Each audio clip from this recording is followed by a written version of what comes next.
It was billed as a day of reckoning in the Gaza Strip. Hamas called for thousands to amass along the border with Israel to denounce the US Embassy's move to Jerusalem and demand an end to the blockade on Gaza. Tens of thousands of Gazans answered that call today, and the Israelis responded with overwhelming force. While tear gas rained down and border guards fired live ammunition and artillery at the crowds, casualty after casualty was stretchered out. So there's another protester shot. They're using live ammunition right now. We're hearing there's already been about 200 people injured so far today, and it's only about 1 o'clock in the afternoon. As the day wore on, the number of people injured and killed kept rising. Yet protesters continued to surge forward. Teams of young men carrying tires to the front to burn and obscure the view of Israeli snipers so others could cut the fence. Why do people stay when they're firing all the gas and everything?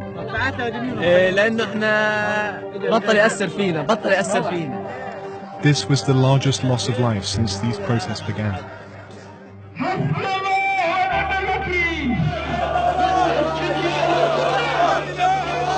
But they've been going on for months now.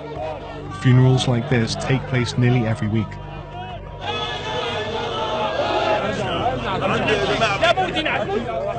Jabba al-Mustafa was shot in the chest on Friday as he approached the border fence. He was a 39-year-old father of 4. In death, he's being treated as a hero. For many here, a decade-long Israeli blockade has made life so hellish that they're readily willing to risk their lives.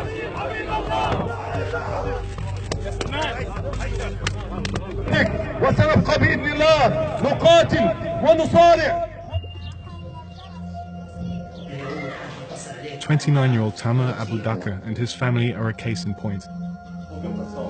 He was shot at a protest in December. The incident captured by Israeli soldiers in a video that went viral. تقول كاينين بيستنوا فيا لهم 20 سنة.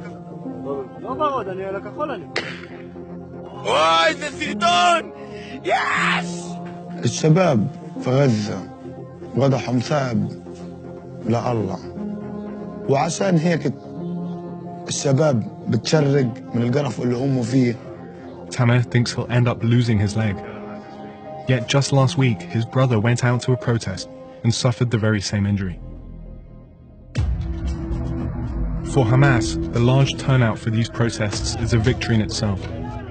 Israel and the Trump administration have already cut the militant group out of talks on a peace plan, a deal that will reportedly offer up 4 Jerusalem neighborhoods to the Palestinian Authority. That means there's nothing to lose if the violence escalates. What are you hoping to achieve with this kind of a protest? What's the purpose of it? We are sending message for everybody. West Jerusalem is our land. We are not respecting this border. Our land, historic is our land. The protests have become a way of life, and there's a routine to get ready for whatever they bring. Practicing new techniques to outwit the heavily armed border force. These guys are making kites that can catch the wind to carry Molotov cocktails over the militarized line. But the more than 50 deaths today could be a reality check.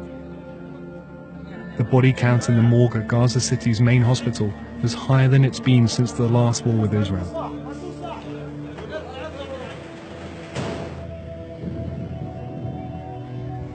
That's my duty. I can't stay at home and watch what's going on. Volunteer Mohammed Riza works for free during what he says is his time off. The joke is that he's been unemployed for more than 8 months now.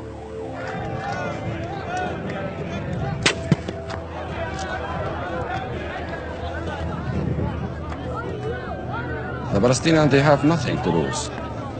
We took our land, we took everything. We live in the hell in Gaza.